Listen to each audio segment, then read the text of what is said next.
Hi, and welcome along to AFTV News Daily.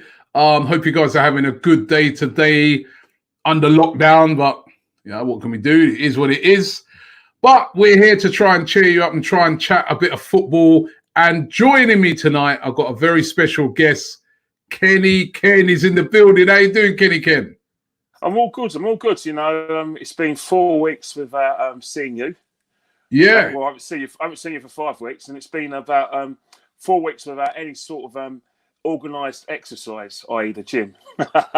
You know what? So that's the first thing I was going to ask you, because I know that you're a man, you love your gym. And even I saw like one of the comments there, right? Look at this one. It goes, the guy says, how many reps do you think Kenny Ken can bench press Ozil?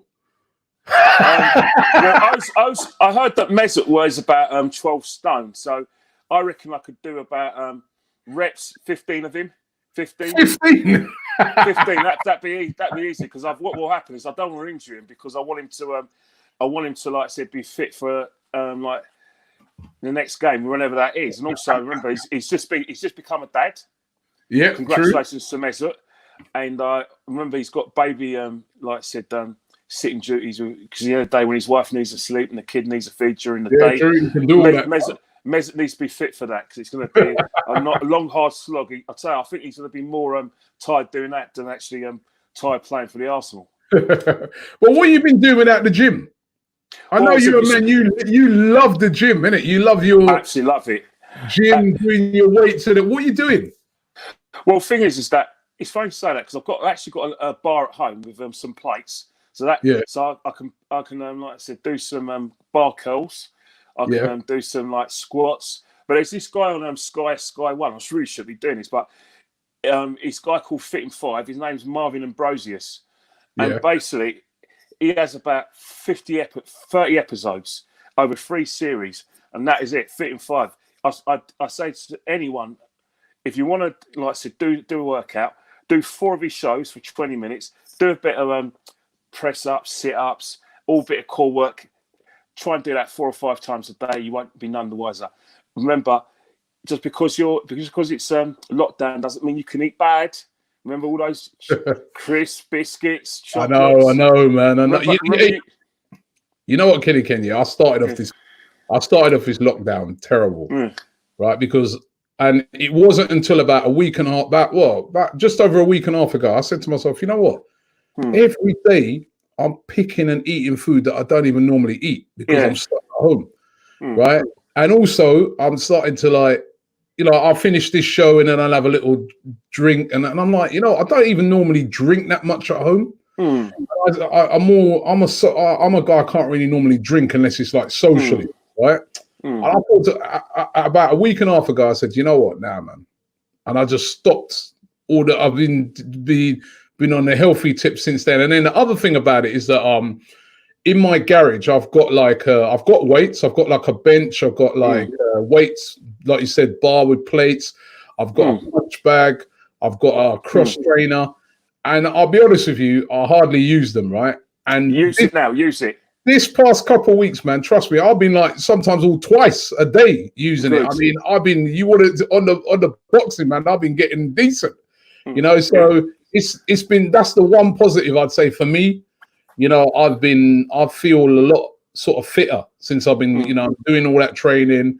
I go for quite a long walk every day, you know what I mean? So that's the one good thing. But I know, like, for guys like you, my brother's the same. He lives in the gym. He's feeling it, and he's like, he goes for a run every day, but he's like, man, it's not the same. No, it's not really the same. But I think what's happening is that you've got to work within your confines. You've got to remember that before we had things like gyms, we'll go into like probably out in the park, doing a run around the park, probably doing push-ups, exercises around the park. So we got to go back to basics. Obviously, with the lockdown, we're not going to be able to do that on a regular basis. But all homes do have some sort of equipment. And remember, you've got space. You can easily do things like working your triceps, man. Like just using using the settee just to do tricep presses. You can do everything you can. It's just one of those things where you've got to remember one thing is that it's very unusual.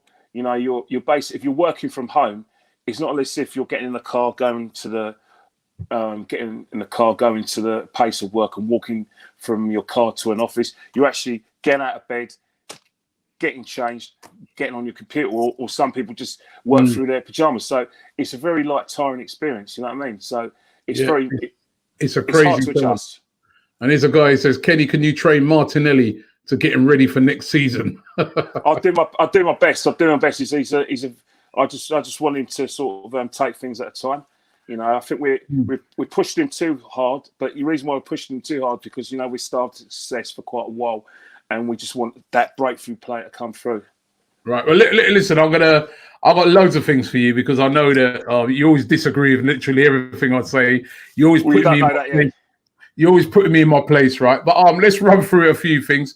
A couple of the things that I kind of spoke about on this morning show. First of all, the fact that Stan Kroenke has agreed to put a cash injection into the club. He said that he's going to put some of his own money in the club to sort of stabilize things because of obviously the crisis we're in. What do you think of that?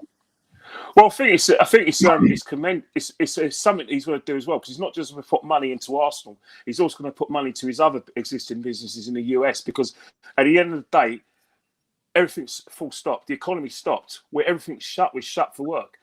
And what's happening is that I think it's for a PR thing that Stan's doing as well, is because obviously a lot of clubs, are taking the government on their furloughing initiative, which I'm very surprised that more clubs in the Premiership aren't doing, for simple reasons that one of the things that where we get our money from, especially where it's not TV, is going to be match day revenue. Also, you're going to have visitors to the training ground as part of the supporters experience, and also you've got stadium tours as well. So you're going to need non-playing staff to fill those sort of positions. If we're not allowed to do that because of the pandemic, then what will happen is I think even though it's a PR hot potato, I don't see any reason why a club like Arsenal or any club shouldn't be taking the government on that. Because if you can, the reason why I'm saying that is because people just think that football's awash with money. But what people need to realise with football is that there's liquid assets and there's assets. Your players are assets.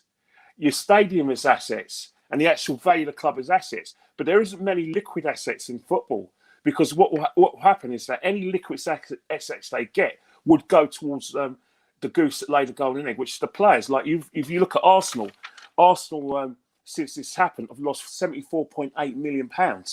Now, 80% of that is TV revenue, which means they've lost money from Sky, BT. Obviously, they lost the minimal money they get from the BBC for a match a day. But also, they lost money because every Premiership game is live. They've lost money from Star Sports in South Africa. They've lost money from Fox Sports in Australia. They've lost money from NBC in USA. So and then you've got beIN TV, you've got Al Jazeera, you've got TVs in the Far East. That is a lot of revenue that the football club have lost. So, because we're closed for business, that is something that why clubs will be tempted to go down that initiative. Do you think?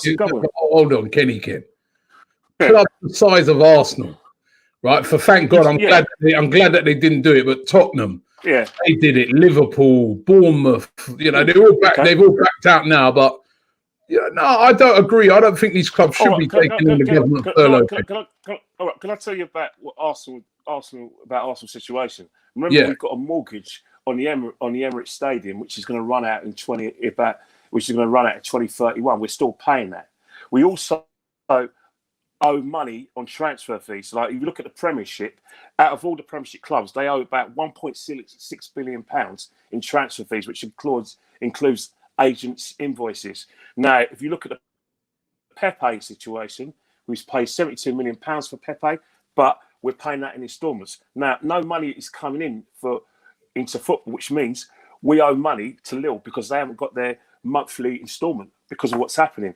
Also, remember we've taken out a loan from the bank because in order to pay off the stadium debt and other loans which football clubs have with all sorts of banks, Arsenal included, which means no money's coming in. So if no money's coming in terms of no money's coming for TV because you're not showing the matches, no money's coming in because you're not having fans like ourselves visiting on match day, or our kids going to, you know, like stadium tours or training game tours. There's no money coming. We are closed for business, Rob, and that's what Robbie, and that's why clubs have to sort of explore this. Obviously, it's a political hot potato, but there is not as much money in football as we think. We are talking about assets. The only clubs in the Premiership with liquid assets are Manchester United, Man City, and Chelsea. Manchester United are conglomerate, even though they've got stadium debt because the debts that the Glazers have been put on the club. Chelsea, through Abramovich, have got liquid assets because he puts his own money into the club. And then you've got the Man City, who are basically controlled by a country, which means they have the liquid assets. No other Premiership club has got liquid assets. They all self-sustaining models. So because they're self-sustaining models, they're going to do that. Tottenham, our rivals, remember, they just built a stadium. So because they built a stadium, that is a stadium debt which they've got to pay back. No money's coming in. Liverpool extended Anfield. I hear you on all that, right? I hear you on all that, but also these clubs pre this, you know, they make a lot of money. They make a lot of money, and they make a lot of money. Yeah, but where does that money go to, Robbie? I don't know. I mean, as fans, we'd love to know. I tell you, I tell you where that money goes to. That money goes to the goose that laid an egg. Every bit of money you make in football, 90% of that will go on player salaries, because simple reason is that because of the money that the TV are paying them. Remember, the Premier League sell the products not just around Great Britain and Northern Ireland and the Irish Republic. They sell that product around the world at a very, very high price. Which means the players can now demand massive wages, and so can their agents, representatives. But you've got to remember one thing now: we're not sure whether we're going to have that whether the season is going to resume. A lot of Premiership clubs are now saying there's a cut-off date for the 30th of June. Now, well, actually, they had a meeting about that today, and they've decided not to have that as a cut-off point. They decided to talk about it, and they're going to see how things develop, because I think they even realise that that's being a bit too. Well, the reason the reason why they've done that is because of TV money. Because you've got to remember, right, is that all those clubs that I've listed, I might have listed, like, if you look at it, Man United have lost 116.4 million, Man City have lost 109.3 million, Liverpool 102.6, Spurs, Chelsea 91, Spurs 83, Arsenal 70.8. Now, if we have a situation where the government in May say, well, we're going to extend this even further, which they've got the right to do, and we go into June now, and then we're going to get a situation to keep doing this. So I said, right, enough's enough. God forbid that happens. The Premier League and the clubs have got to pay this money back to the TV stations, not just to the British TV stations, BT Sport and Sky Sports Broadcasting. They've got to pay this money back to our cousins from around the world who we're selling the product which is the Premiership to. Also, me and you, we're season ticket holders in Arsenal. We want our money back. So there's going to be a massive bill here. And how are you going to pay that back? The guy owns the club anyway. He said he's going to shore it up. He is a billionaire. And you've got to realise one thing. Hold on, Kenny. He has been taking a profit out of this club year in, year out. So when the good times, when the good times are rolling and you're taking a profit out, when the times hit like this now, you got to do your bit. Well, I've got an answer for that, because I've got an answer for everything. One thing you need to know about the cash injection is not a cash injection; it's a loan. It's a loan to him against the business, because you've got to remember one thing, right? Because we're not furloughing our staff towards the government initiative scheme. That money that he's loaning the club is going to cover the non-playing staff and operational costs, which, again, a bit of tautology there, but operations costs, stroke non-playing staff, and that's where the money's going to go to. But do you reckon there'll be any money out of that for? Absolutely not. Absolutely not. The reason why there isn't, because we are still banned by FFP. In terms of FFP, you've got to spend within your budget. Yeah, we know that. Yeah. But come the end of the season, what I'm saying is, right? Obviously we're going to be looking to hopefully make a couple of signings. I mean, Mikel Arteta has already said he's looking for 3 signings. He said there's 3 positions that he would like to fill. He said a defensive midfielder, centre back he wants, and he said he's not happy with Torreira then. And he said, Torreira, and he wants an attacker as well. He said. So when he says attacker, he hasn't said whether it's a striker or whether it's a. I mean, let's cut straight to that. Does this mean that Aubameyang will be sold? Well, you've got to realise one thing about Aubameyang's situation is that there hasn't been any talk of a contract from the player, or is there be any talk of a contract offered to the from the club? Now, our powers to be beyond the scenes, obviously second in charge to Josh Kroenke, have routinely said that they're never going to let a situation where a player goes in the last year of their contract. There's a lot of players, Aubameyang included, are going to go into the last year of their contract. So what I'm trying to say is that if that's the case, you've got to look at the situation. If Aubameyang doesn't sign a contract, my stance when we spoke after Olympiacos is that the club have to look to sell the player. But you've got to look at another thing about Aubameyang as well from a duty of care thing, right? Arsenal got a duty of care to the player because remember the player has worked his nuts off for the football club. In the 3 seasons he's been here, he's probably scored out of all the central strikers, he's the highest goal scorer. Now he's given his all for the club. Obviously, he's done his 1/11th to try and get to this situation. He can't do no more. Now, as a duty of care, he's going to be 30. Do we go up to the player and say, right, we're in transition a bit, and we want you to sort of help the youngsters come through, like help Martinelli come through and help, Eddie come through and help, other Balogun come through as well. It's one of those things where you could ask him to do that, but hang on here. He hasn't won the Champions League. He's still got 3 years of his prime years left. Why would he waste it at Arsenal? Surely, as a duty of care for the service he's done, we should say thanks for the service. We understand your situation, and we won't stand your way if you believe that. Duty of care. I'm a realist, Robbie. I'm a realist. Duty of care.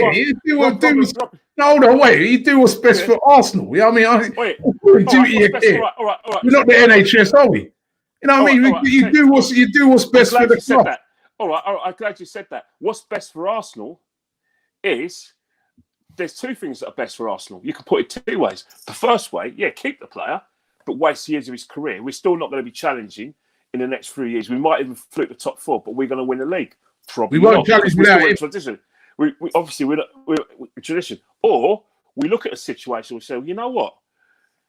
We got a pandemic crisis. Football's like I said under the cosh in terms financially. The club is under the cosh financially. We haven't qualified for Champions League in the last 3 years. We've got a player. Who's like an asset, probably that we could turn into a massive liquid asset because of his value and the fact he's still in the prime. We can use that money to spend on 2 or 3 positions, which the manager wants to do. Now, that in the long term, that helps the football club more than it would in the short term. It hurt the football club in the short term, but in the long term, the goal is to win the Premiership, to challenge for the Premiership on a regular basis, to challenge for the Champions League and win it. Now, we've got more chance of doing that in the next few years if we continue with continuity, or we get a Klopp-like figure in a manager. Now, the man in possession could be that Klopp-like figure. We don't know. But then you can look on it like this, Kenny, yeah? Now, they're talking about they want players to take a pay cut, 12.5% pay cut if they don't make the Champions League. If they only make the Europa League, a 7.5% pay cut. But if they make the Champions League, no pay cut. And actually, they're even talking about, I was reading it earlier. Let me see if I can just get it here, where they were talking about they even give like some bonuses to players if, they got into the Champions League, bonuses for winning it, bonuses for, lots of incentives. Now, if your first and foremost aim is to get into the Champions League. Yes. Right? Because you quite, eloquently explain the problems that we have with finances and stuff like that at the moment. And a lot of that is because we're not in the Champions League. how can you sell a guy that's goals if you are to have any chance with the team that we've got, and maybe we might add a couple, but we know that they're not going to be mega signings. How are you going to get in the Champions League without a player of that quality? I was 100% right. You're 100% right. He's a gun player. However, two have to tango. We still got a situation. You're right the Champions League. But all right, you're right for the Champions League. But are we a club? Are we a Chelsea or Man City where a lot of their players are allowed to run their contracts, like Didier Drogba did when he left Chelsea the first time? They're allowing David Silva to do that, and they're allowing a lot. If you look at the clubs, those players, they always sign new contracts. They're allowed to run their contracts, but because a club, i.e. Man City or Chelsea, got liquid assets. Have Arsenal got the liquid assets that Chelsea and Man City have? And Man United? I don't think so.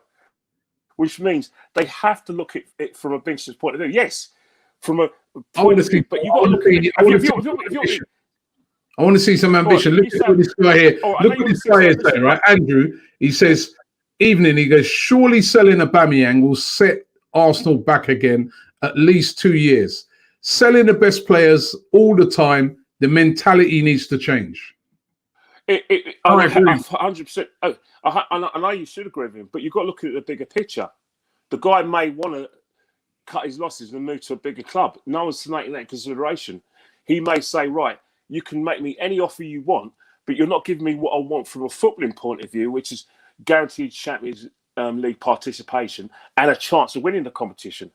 Now, the club that everyone says he's linked with has won the Champions League 3 years in a row from 2016 up to 2018.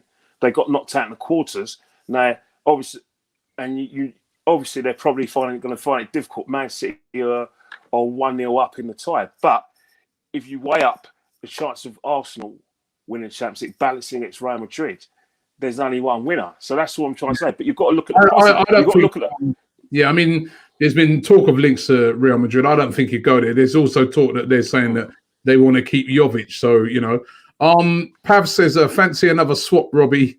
Aubameyang for Alexis. As a United fan, I'd be happy for you to do this again.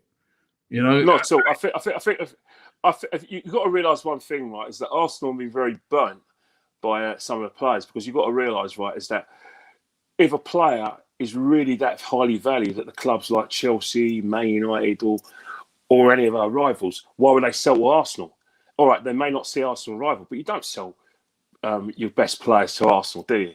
From Chelsea and Man United, you sell players who want to stay in the capital for school, for family reasons, or players who are just on the wane. Let me ask you this: as a Kenny Ken, as an old school fan, you've been going since Highbury days, like myself, right?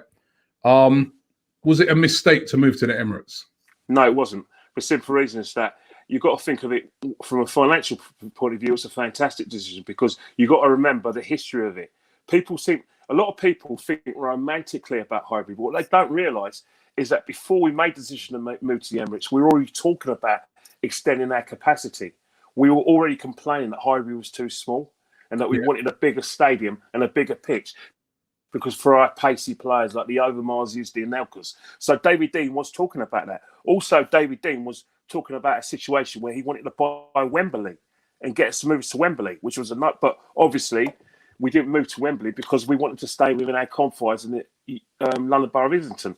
There was an option it wasn't so much an option, but there was discussions to build around Highbury, but the local residents blocked that. So the next best thing was to move to the Emirates Stadium and keep it within M5 and London Borough of Islington. Do you remember the days when there was talk about us moving to King's Cross? And remember some parts of St Pancras International was being developed, and they thought, well, Arsenal can move there. That way, they're still going to be in London Borough of Islington, although the other side of the road is going to be Camden. So they were always talking about, has it been worth it? From Highbury. Has it been worth it? Well, in terms of, you got to remember, our last season at Highbury wasn't the greatest. Remember, we struggled to get fourth place during that time when we had Henry. Remember, we sold Patrick Vieira, and then we started with Barcelona, building the side around Francesco Fabregas, and then building players in his image and our small technically gifted players. So that started actually before we went to the Emirates. So in saying that it was a mistake to move to the Emirates, the goal was always to have enough revenue so we can compete with the likes of Man United. Unfortunately, what happened... What are we doing? We're not competing. We're not competing with anybody right now. As it stands right now, we are 9th. Yeah, we've moved to this Emirates. As I said, you said right at the start of the show, you're talking about how much money, basically saying that we ain't got no money, right? Why did we even bother to move for? You see, so since we've moved here, we ain't done nothing. All right, I'll tell you why we would move. You've got to realise it's financial reasons, because there's more capital coming to the club. Another thing as well, a lot of these grounds we moved into. Where is it? But look, Robbie, you're talking like a fan, which we both are, but you've got to think about the practical as well. You've got to remember one thing: a lot of these grounds that we were in at Highbury, they're old, they're ancient, they're decaying. Highbury was decaying. That ground was built in. You can't do that if you want to expand as a business and try and get more revenue. Move to a new ground. Liverpool extended Anfields. Man United are always extended. The only reason why Liverpool and Man United are able to extend because they're not near residential areas. Highbury was near a residential area. You're still going to need, like I said, the go ahead from the local residents. Local residents refused. All right, let me ask you this, right? Why is it then? Why are we in such a mess? The reason why we're in such a mess. We moved to the new stadium. Revenues are up, right? Revenues are up. We can get 60,000. When we was at Highbury, we were getting 39,000, right? So revenues are up, bigger corporate section, more money coming in, more fans from around the world. But on the pitch, not winning anything. Year in, year out, selling out best players, seemingly a real lack of investment. Whose fault is this? All right, can I ask you one question, Robbie? I've been supporting Arsenal since I'm born and bred in Islington. I've been supporting Arsenal for nearly 41 years. You're probably supporting Arsenal longer.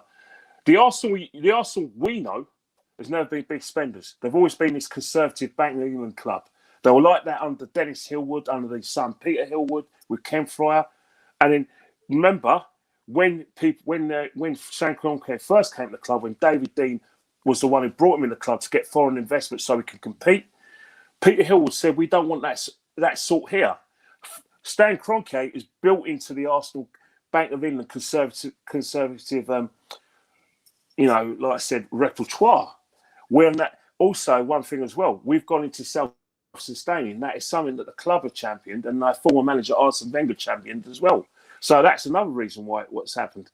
But what's happened is that whilst we moved to the Emirates, Chelsea, out of nowhere, had a Russian billionaire who's not just a Russian billionaire, he's a Russian billionaire with liquid assets, who was doing something which was unique in football. He's actually paying the old transfer fee.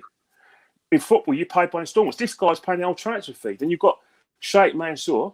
You still had a strong Man United. So you got a strong Man United still at the time, and you had those two clubs who were becoming stronger. We had a manager who went in decline because he, well-intentionally, focused on Barcelona on the pitch. He wanted the small and give technical players. He didn't want a Vieira-type player. He didn't want the team that we had under Adams, the man for all season teams. He wanted that particular team. But what went wrong, and I say it, is that we were fantastic in possession. We were fantastic attacking. We were probably the fittest team with the ball. But when we didn't have the ball, we were un-Barcelona. You look at the Barcelona teams now and the teams under Pep Guardiola. With the ball, fantastic. Without the ball, they're like rashes. They knacker you out. They make you look like you play shot put rather than football. That's Arsenal fan didn't do it. The bigger decline was on the pitch. You people say, "Oh yeah, but Arsenal didn't have any money to spend." You didn't need the money to spend if you've got a philosophy. But if you're continually making the same mistakes, you're continually managing the dark ages. Remember, Arsene is a throwback of the managers that Liverpool had under John Barnes. Remember, Liverpool are a strong side, and they were saying, "Right, I don't need to tell you how to play football. You work it out as a team." That's how Arsene Wenger managed Arsenal at first, and that's how he continues to manage Arsenal, because the players he had during Arsenal needed more from Arsene. He was out of his depth because we had blackball managers like Mancini and Mourinho, and then it's any other wonder we're going to struggle on the pitch where not only our rivals got better coaches, they've got better players. That's the reality. What happened? Operation is not an issue. Okay. We're going to get into a few comments, but you still haven't answered the question. Why? I still don't see. Ask the question again. What was the point? Because honestly, right? You said right. You said that we moved there to compete. That same thing that we've been hearing for a long time. We moved there to compete. You said Man United. I remember at the time, Gazidis and them not said to compete with like teams like Bayern Munich and that. All right, but off the pitch, we have to turned over 5-2 every time we played them, and we're a million miles off. I hear you. But Robbie, you're talking from a football point of view. People like when Gazidis talks about competing with Bayern Munich, and when a non-football person is talking about competing with Man United, they're not talking about competing on the pitch. They're talking about their revenues and keeping revenues. People say, "Well, how can you compete with Bayern Munich?" We haven't just competed with Bayern Munich. We've blown them out of the water. Bayern Munich in 2016 were earning less than Sunderland. We got relegated in 2016. Yeah, but that's only because they don't get the TV money. Exactly, that's what I'm trying to say. At the end of the day, that's what I'm trying to say to you right from the start of it. It doesn't make no sense for me as a football fan. All this money's flooding in, but I don't see it in being invested in players. I see our best players year in, year out. Now we're talking about Aubameyang going out. Why? So that's why I sometimes ask myself, what's the point? What is the point in this? Because at least, when we were at Highbury, at least those players were successful. Stable team. We weren't selling every year. We weren't selling our best players every year. Had to sell. Yeah, but Robbie, can I just interject though? I hear what you're saying, but good players don't leave successful teams, do they? If you're winning all the time and you're competing all the time, there's no need to go to a better club because you're at the best club, right or wrong. And the only way to make a successful team is to spend money and bring in players. Let's get a couple of comments anyway. The comments are flooding in. This guy says, Robbie, you have to be realistic and realize there's a business side to this. All right, another accountant. All right. Mr. Doc Guna says, sell Aubameyang. The only way back for us to compete is to go back to Project Youth and to build for 2 or 3 seasons. Do you agree with that, Kenny Ken? Go back to the youth? It's what we're gonna.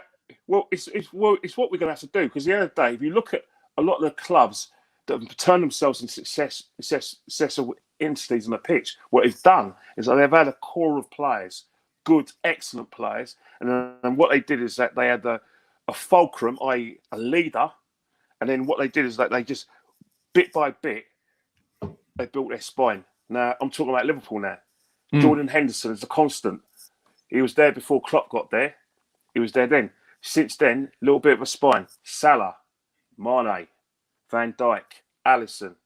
You know what I mean? A little bit of a spine and do it slowly. Now, that's where Arsenal are going to have to do. Arsenal are going to have to pick someone who they know is going to be there from the start of the transition to the successful end of the transition when we challenge for titles and winning them. You need a leader. I don't know who it is, but the man in possession has to identify that person and then build around that person. So what he needs to do, midfield. This forward, guy here, Sean, he's a defender. Yeah, Sean says recruitment was the problem. That's what, and I mean that's been a big problem over the years. Has been recruitment. It's either we buy players that are not good enough, and then we can't get rid of them, and then we buy players that are good enough, and they want to go. Or what's the name of the guy? What's the name of the guy who said that? What's the name of the guy who made that comment? Because it was a very good comment, and I want to shake his hand. I just missed him. The reason I want to shake his hand is that in answer to his question, and his point about recruitment, again, you've got to ask yourself one question: is Arsenal an employee of choice? Now you compare it. Remember, every other club is going for the same sort of players. Now, say you got a son, and you weren't a football fan, particularly, but you knew football, and if I went up to him as an Arsenal scout, and then a Chelsea scout went over to him, or a Man United scout, a Man City scout, you know what's coming, and he had a choice of all 4. At the present time, who would he choose? And that's the thing about the recruitment, is that we are not going to, because of the money we may be spending in the transfer market and the fact what we can offer a player in terms of winning trophies, the big trophies, we're not going to get the top layer players. We may get a player that's may get our second or third choice. That's the reality of the situation. That's something we've got to change through the transition and making ourselves into a successful club, i.e., like Liverpool is now. Because Liverpool, where we were a few years ago, they weren't looking to sell Salah though. You know what I mean? Well, you don't know, but you've got to remember, Liverpool sold Suarez, remember, and they sold some big players. So they've done it before as well. Coutinho as well, they sold actually, and got the money in and used that money wisely. Tasia says, BS. Depending on youth with fans like us, I bet this Kenny Ken guy will be the first in line to fire youngsters for making mistakes. No, I wouldn't. I'll fire the manager. Let me tell you something now.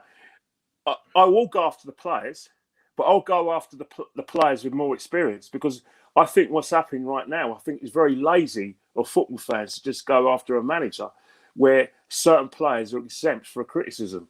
We have that a lot at Arsenal, a lot. During the Unai Emery era, we had a situation where players were getting off scot-free. It was very easy to blame Unai Emery, but you had players who blatantly decided that they didn't want to play for Unai Emery. That's why I went after him. But if you remember one thing, I didn't go after the younger players. I went through the players with experience. I went after the Ozil players, and I went after the senior players. You go after everybody. All right, you know what? I'm going to do a little run through, and I just want you to say sell or keep. Yeah? Okay. That's all you got to say. Sell or keep, okay. Yeah? Right. Leno. Keep. Bellerin. Sell. David Luiz. Keep. Socrates. Sell.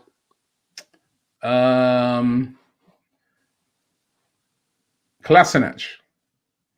Sell. Xhaka.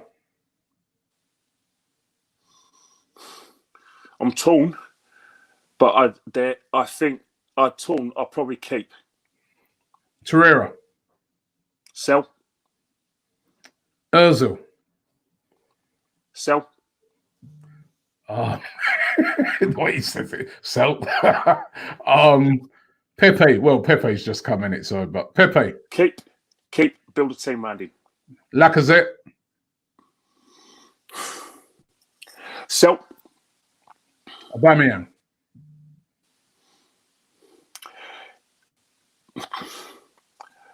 The Royal Rovers in me will say keep. So I'm going to say keep, but that's not my decision. Right, so that's half the team. You sold half the team. Well, but I'm talking long term. The players I want to sell. Remember, we're getting Saliba to come cut Saliba, so that's going to be a direct replacement. We definitely need, but Hector Bellerin, in my opinion, hasn't been the same player he was before his two injuries, not just to his knee, but also his groin. I would like us to look at other players and maybe shop around for some gems in the Premiership. We don't have to always get someone from abroad. We've got loads of great players in the Premiership. So, yeah. Omar says, why would you keep Xhaka? The reason why I keep Xhaka for now is because although Xhaka, we're not going to get any. Xhaka is what he is on the tin. Since he's had his problems with us in the Crystal Palace game at the Emirates Stadium in October the 27th, he has been a steady Eddie for us. And I still think we need that steady Eddie, someone who's going to be that, keep things ticking over in midfield. So that's why I think we can get him to do the water carrying and do the ticking over, and get someone, a complete midfielder alongside him to, get that sort of, relationship between the midfield and the attack. What about this guy says, Danny Ceballos? What about him? Would you, obviously he's on loan, but would you be looking to maybe buy him? Probably not, because I think he's too much of a luxury player, and long term, I have great reservations of whether he wants to be at the football club. I think that his dream is to play for Real Madrid, So in that respect, I want someone who's going to be part of that project long term and wants to take us to that level that we deserve to be. And I don't think you don't think like this guy says, when you say, Robbie, do you think Ceballos could be the next or the new Fabregas? Well, he's good. He's not as good as not what I saw Fabregas in the early days. He's not as good as Fabregas. He's certainly not good as my friend Cafola. He's not as good as Cafola. So really and truly, I'm sure there's better out there than him. What about this keep or sell Mustafi, who really picked up and started playing very well under Mikel Arteta? Yeah, but long term, I would like him to be replaced. I like him to be replaced. Why did you say keep Luiz? The reason why I keep Luiz is for now.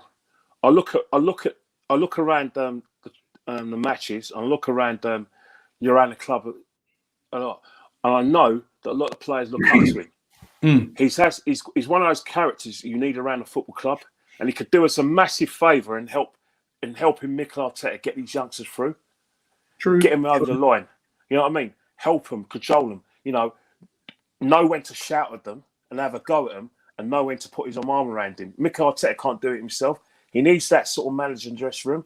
And how can you get rid of that experience? All right, he's come from Chelsea, but come on, he's won the Champions League, he's won the Europa League, he's a seasoned international for Brazil. He's got so much experience, so much enthusiasm, and I smell a leader there. And I think these youngsters do need him just for a couple of years, maybe a year, where he could just get them over the line.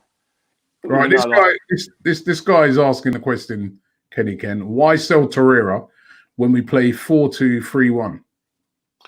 Reason why I want Torreira to be sold is because I generally believe that there are better DMs out there than Torreira. I don't think Torreira, long term, I don't think Torreira is going to be the DM to take us forward, because you've got to realise right now is that as a football's kind of changed, where we ask a lot more of our DMs. We don't want our DMs to just do the water carrying. We want a DM to actually link up the play. We want our DM to sometimes be that player to make a surprise run in the box, which he has done at a certain stage. But I look at it and I think, you know what? There is a better out there than Torreira. I look at Kante at Chelsea and I think he's not on his level. I look at Ndidi at Leicester and I think, you know what? This guy Ndidi is the player we need, who can actually take us to that next level. I don't think that Lucas can do that. Thoughts on Guendouzi? See, that's the thing about Guendouzi. I think the thing with Guendouzi is that it's such a sad situation, because under Unai Emery was giving him, was putting him in a position probably which was too early for him, but he was the sort of player where he was trying to be everything. He was very like how us Nigerians, we had this word called gragla, and he was like a gragla sort of player, in there everywhere, a bit like Flamini at times. But when he plays well, you know about it, that he's got a heart of a lion. He really wants to make it. I like him. But he's one of the players. I do think there's a player there, and that's why I want to keep him. I do think that he needs a manager, and he needs someone like David Luiz actually to say, look, go there, don't go there, and help him through his game. And I think that's one of the reasons. And I look at his performances under Unai Emery, they weren't that bad. They're actually very good, but he took them too much. But there are times where I do think that he does go on a few adventures. You know what I mean? He's the sort of person who will, go out and leave the front door open. Yeah. So that sort of player. Okay, this guy here, Pav, says, Nketiah, Nelson, Maitland-Niles and Willock, do you loan them or sell them? Who makes the squad out of those? Nketiah, Reece Nelson, Maitland-Niles, who's just sort of disappeared, and Willock. Nketiah will make the squad because he's a striker, but I think there's a better player coming through the reserves that's better than Nketiah. So I'll probably, if we do the right thing and bring it, there's a guy called Balogun. Balogun is going to be the best of the lot. He's going to, when he comes to that first team, he's going to look like the finished article. He's still going to need a few. He's got to need a few bits of fine tuning because there's a few rough edges. But I believe this player is going to go the whole way. I don't think Eddie will, so I'll sell Eddie. Reece Nelson, loan to a Premiership club so they can learn the game. Maitland-Niles. There's a career in football for Maitland-Niles, probably not Arsenal. I believe that he can go to a club like, maybe a club like Bournemouth and have a fantastic career. But I think he's missed the boat at Arsenal because the simple reason is that at right back, he could have made some of it, but I do think that we need a proper right back. In terms of midfield, it's just going to congest this for him to make a career. And maybe he's not Arsenal level. And Joe Willock. Joe Willock needs a mentor. I think David Luiz can be that sort of mentor, but football's mentoring everybody, is it? yeah, but I'm not sorry. Football's a dog-eat-dog institution, and because everything's dog-eat-dog, time can't wait for people like Joe Willock. He's got a lot of chances, and I've noticed in a lot of games he's always substituted at the second half. Now, a lot of that could be because the pressure we were under in certain games, or because of the situation regarding Unai Emery. But you only get so many chances. You only get one chance to make it, and he's blowing it. And we can't wait forever for that guy. I think a loan to a Premiership club would suit him better, so he can come back to Arsenal and learn the game. This guy here, Zod says, he goes, I respectfully disagree on Eddie. His pure spirit and desire, shades of Ian Wright, would die for the team and never puts in less than 100%. So he ain't agreeing with you at all. Zod, how you doing, mate? I know we speak a lot on Instagram and we speak a lot on Twitter as well. The reason why I'm sacrificing Eddie is because there's this kid coming through that I'm extremely excited about. And I genuinely believe that this kid is probably going to be the best of all coming through. I genuinely believe that if Arteta gives this guy a run of games, you're not going to regret it. And you're going to see why I think Eddie is probably not what we're going to need. And I don't think Eddie will get that many chances if we give this guy a chance. The three positions that we're being told Mikel Arteta wants to fill are centre-back. He wants a centre-back. He wants a holding midfielder, and he wants an attacker. Who for you would those three players ideally for you that could really up us a level if you could get three players? So centre back. Got Lewis Dunk at Brighton. Lewis Dunk at Brighton is exactly what we need. I want a stopper. I want a genuine stopper. I've had enough. I don't want someone. Lewis Dunk. They play the ball out from the back and. Yeah, but you've got Saliba to do that, haven't you? You've got Saliba to do that. Lewis Dunk. All right, Lewis Dunk. Okay. What about midfield now? You said he was holding midfield. Ndidi from Leicester. Yeah, Ndidi from Leicester is exactly what we need. It's exactly what we need. Not only is he going to be good defensively, he's got the athleticism to help us in attack.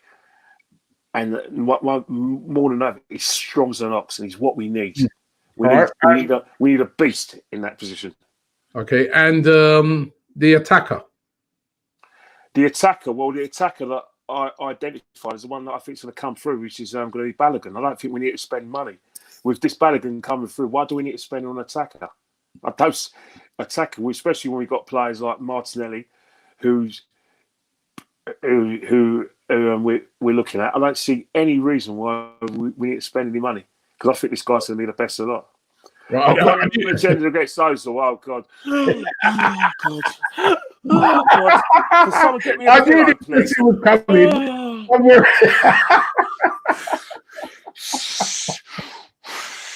Kenny has an agenda against Ozil. What do you think? Oh, God. All I can say about Mesut Ozil is that the one thing I can say about Mesut Ozil, right, is that I've known Mesut Ozil, the player, for the last 11 years. I've been following his career at Werder Bremen, and I'm following his career when he went to Real Madrid, and I was following his career all the way through to Germany under 21s when he was playing under Horst Rubesch. That player was would have been the best in the world. He is light years away from the Ozil that we are seeing at the moment. The Mesut Ozil we are seeing is a Mesut Ozil which is very much in decline, very much someone who's cannot get back the former glories, a player that doesn't want to be at Arsenal really, a player that isn't suited to the Premiership, and a player you don't think he wants to be at Arsenal? I don't think he. I think from a financial point of view and living in London, he would love being there. But I think what's happened is that he's looked at Arsenal and he feels like they're giving me pace, they're giving me top strikers, and they're giving me a DM, and yet it's still not working. I think the guy's frustrated with things, and I think he's fallen out of love with football, especially at the Arsenal. And I think a player like who I believe has fallen out of love with the game shouldn't be a player that we should be focused on. If you want to focus on him from a sort of merchandise level, fully respect that. I can understand if the club want to give him a contract because he is in terms of selling shirts, he sells shirts and merchandise the fastest. However, I'm a winner, and I, as a player who has admired Mesut Ozil for most of his career, is a great disappointment for me to say that I want him to go. I've got no origin at Mesut Ozil, but the Mesut Ozil I know isn't the Mesut Ozil that I'm seeing now. This guy said Ozil's done 2 seasons ago. Arsenal's Ozil's pension plan.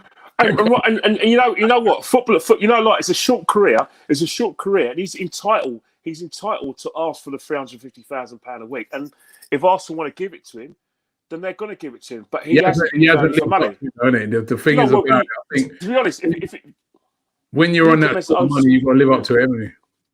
Well, the thing is, you've got to ask yourself a question. If you look at Mesut Ozil's career at Arsenal, has he been value for money? Because he's been here since the 1st of September 2013. We're now in 2020, April 2020, the 17th of April 2020. Has he been the player that we think is? Is he on the level of a Kevin De Bruyne at Man City? You may say they're different players, but in terms of like talisman, because remember you're paying the guy talisman wages. You're even though he's isn't that kind of player, that kind of leader. You are, for a player of his experience, not just in terms of playing domestic football in this country, domestic football in Germany and Spain. He's a World Cup winner and he's played over 90 times for Germany, not West Germany, Germany. So he's got a wealth of experience, which players could look up to. But in terms of what we've had since he's moved to Arsenal, I think that his best years have been at other clubs other than Arsenal. Obviously, you talk about the 15-16 season up until like August to about February, fantastic. But after that, disappointing. When he first came to the club, it was okay, but that's it. Okay is not good enough. Yeah, this guy is at Arsenal 11 says Ozil will reach those heights under Arteta. We don't know. We don't know how Arteta is going to be like as a manager. Because remember, he's a very unknown quantity. He's come to the club highly recommended by the players at Man City. Obviously, people in football who know more about coaching than probably me and you would are saying this guy is going to be a fantastic coach and that all he needs is an opportunity. We're going to find that at Arsenal because he's the man in possession. That's what I can say because we don't know. Marcus says Ozil will peak soon. Don't worry, well, he's been here for a long time. Soon. I think. Well, Marcus, I think Ozil's peaks. I think you've got to think about football, right? There are some players that their peak years are between 27 and 32, and some players, because they started very young, like the Rooneys and the Marco Owens, will start at 17, 18 or 19, and then by the time they're 24, 25, that's it. They're on the wane because they play so much football from those ages. Mesut Ozil's in that category. He's played a lot of football up until the age of 25, and he's played at the top level. Maybe his peak was at the age of 25, 26. You know, that season where he was between the 15-16 season, and after that, it's where he's going to be inconsistent. That is probably where Mesut Ozil is at the time. But in terms of Mesut Ozil being the player that fans think he is, well, he's got world-class ability, but world-class ability doesn't make you a world-class player. And you look at Mesut Ozil in itself. Mesut Ozil, I don't remember Mesut Ozil being named in any of the Ballon d'Or sides or even been considered for a Ballon d'Or since he's been at the football club or ever. Let me. We're going to do a couple more, Kenny Ken. King Wasso says, Robbie, please read this. I never get a chance. Well, you got a chance now. He says, Aubameyang or Griezmann, Aubameyang for Griezmann, Laka for Partey, sell Torreira, Bellerin, Mustafi, Socrates, and get Upamecano, Aarons, and Mertens on a free. Mertens is available on a free, but that's another old timer that you're bringing in, I suppose, even though he's talented. And Pav says, what do Arsenal do about Mkhitaryan? Does he come back in June from loan? Isn't he also on about 250 grand a week? I mean, that's another player they need to move on, isn't it? Oh, 100%. I think the thing with Mkhitaryan as well is that in terms of the good news is that he wants to extend his stay in Roma, which is fantastic. But they want him cheap, don't they? They want him cheap. That's what I was getting to. I don't think Roma can afford to pay for his wages and actually pay for the transfer fee, so they're going to probably ask for another year on loan. So the good thing about it is he wants to leave. It's a shame because there is a player there, but he's just not. He's just never. I think also he's done. Julian Draxler or Ozil swap. Julian Draxler has been linked with Arsenal today. Not a chance. Linked with Arsenal over the years, but you know what? I wouldn't have him cutting the grass at the Emirates, let alone play for us. That player is nothing but trouble. He's gone from club to club to club. He's never settled. Now, if either the player isn't the player that everyone thinks he is, or he doesn't take instructions. I don't want that sort of player at Arsenal. I don't want second choice and second-rate players at the club anymore. Not that I'm saying that Ozil's a second-rate player. I just don't want Julian Jackson at the club. I think. Yeah, what about Elneny? Because he's still. That's another player, isn't it? I think Elneny. I think he's had his chance at Arsenal. There's only a level that Elneny's going to go, and I don't think that's Arsenal level. So that's a player that I would whose wages I'd like to be taken off our bill. Okay. We're going to do two more. They're flooded in, Kenny Kim, man. You know what I mean? They wanted to ask you questions, right? But we're going to do two more questions there. So let me try and find two good ones. I heard one of the guys said Aarons from Norwich. Very good call. I would have Aarons. Max Aarons. Yeah, Max Aarons from Norwich. Yes, good call. Good right back. And I think that's one of the gems we should be looking at in the Premiership. Someone said that Lewis Jumping's junk. Yes, that's what I think in your comment as well. All right, Kenny Kim. Ahmed says Smalling. What about him? Nope. Because simple reason is that you're having a great season for Roma, man. Yeah, and you got to ask yourself a question: when a player has a great season at a certain club, maybe they're suited this club. Remember, there's a player that plays for Germany and Bayern Munich that was at the football club. We don't know whether that player would have been suited to the Premiership. What we do know is that player is playing his best football because he's playing in a fantastic team in Bayern and he's playing in a German side that's up and coming. Maybe German football suits that player. Okay, and the final one here from Nobby, he says, Mesut is a legend at Arsenal when it comes to wages. Well, I think what's happening is that you've got to realise one thing about football, right? Is that we're in an age where a top player, can ask for the moon and get the 2 moons. And Mesut Ozil's got the 2 moons. But the reason why Mesut Ozil's got the 2 moons is because of the fact that it was either between him and Sanchez. Sanchez wanted to leave. Mesut Ozil said, all right, I won't leave as well as Sanchez if you offer me the 2 moves. And they gave him the 2 moves because they thought that Mesut Ozil would take us to that next level. And 2, they didn't want a situation when they lost 2 star players. So Mesut Ozil was well within his rights for Arsenal 2 moves. You got it. Well, can I just say something before we go? I just want to sort of pay my condolences because football, we've lost 2 great players. We've lost a cat, Peter Bonetti, Chelsea, and we lost Bitey Legs, Norman Hunter. Both players were part of Alf Ramsey's squad in 1970. One's a Chelsea legend and one's a Leeds legend. It's a sad time. And Norman Hunter, of course, the coronavirus as well. you know, which happened today. Like you said, Leeds legend. Really, really sad that, because, you know, when you saw him as a player, I sort of vaguely remember him as a player, and he was like old school centre back. You're not doing no rainbow flick past him, or you might do it next time you're getting taken out. You know what I mean? Yeah. But that was really sad news to hear that he died from coronavirus. Really sad.